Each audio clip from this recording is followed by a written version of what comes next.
Hello everyone, Pallytime here. Going to be doing something a little bit different today. We're going to be taking a look at the Eternal Conflict trailer. This is the Diablo event that's going to be going on in Heroes of the Storm, where they're going to be rolling out a lot of Diablo-themed content.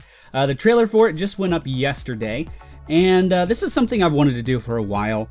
Just slow these down, really get a look at what's going on, and maybe point out some things that you guys have not noticed while watching it.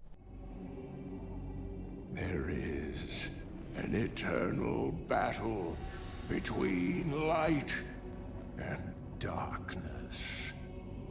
The high heavens and the burning hells. Now, that conflict continues in a new arena.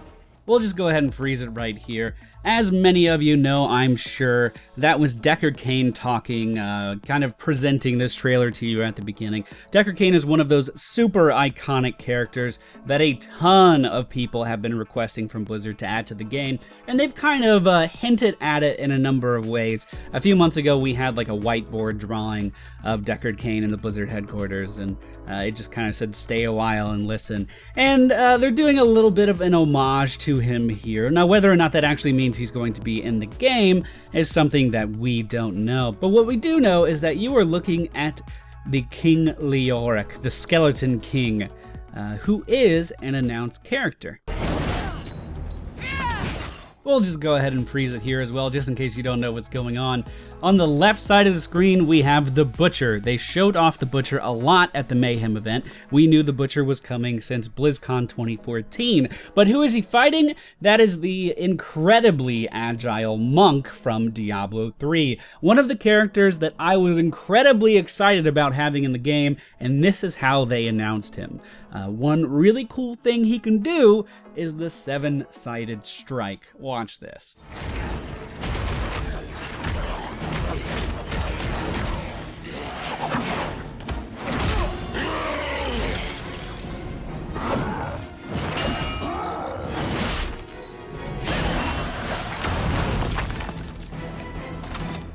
What we see right here is that Leoric actually died, or at least presumably died, and then was resurrected as a wraith. That is his trait. Now, whether or not it's actually going to look like this is kind of open for interpretation. I at least think that this was an homage to his trait.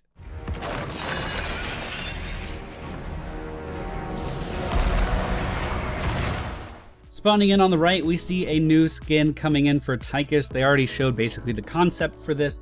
I believe this is called Prisoner Tychus or something, basically taking him out of his suit and just giving him all kinds of muscles. But still no cigar. Still no cigar.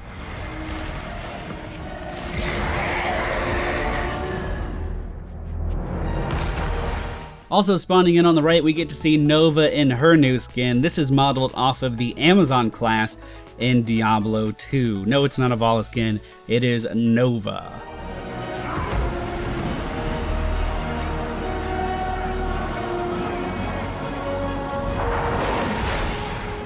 The war for the very heart of the Nexus. We also get to see Diablo in his new angel skin. This was the first time this was unveiled. He gets a new particle effect on his heartburn, and of course he's fully decked out in armor that is very reminiscent of Tyrael's. Looks really cool. A lot of people have been asking questions about this. What is this? It is a treasure goblin. This goblin is going to spawn before the round starts. So that minute you have before the gates open, this guy's going to be running around. If your team is able to kill him, you're actually going to get some bonus gold. I think this is a great idea from Blizzard. It's really going to cut down on those people going AFK on the loading timers. And it's just a little fun event to get some extra coin. What can go wrong?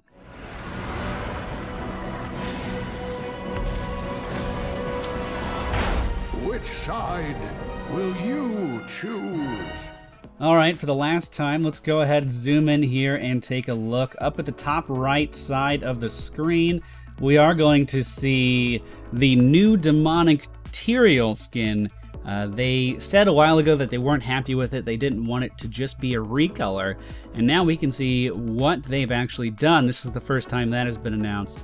If we scroll down and then towards the middle, Of course, we get to see the Butcher in all of his glory. Right next to him, the new Nova skin that we already saw. To the right of them, we see Diablo in his new angelic armor. Above him and to the right, we once again see Tychus, and then the monk and Leoric back in the center of the screen. Other than that, I don't notice any other hidden little Easter eggs in here. Usually, guys, if you want to go back and watch the other trailers, you can get some hints as to upcoming characters. Usually on this screen here. They're really good about just kind of putting them in here. But I guess that's it for me today, guys. I hope you enjoyed today's video. This is our breakdown of the Eternal Conflict trailer. I've been thinking about doing these for a while, and I had some spare time today, so I thought, you know, why not? If you guys enjoyed today's video, please be sure to hit the thumbs up button. If you want to see the trailer in its entirety, there will be a link down in the video description, so you can just go watch it and not have to hear me ramble on top of it. Anyway, thank you all for watching, and I'll see you all next time.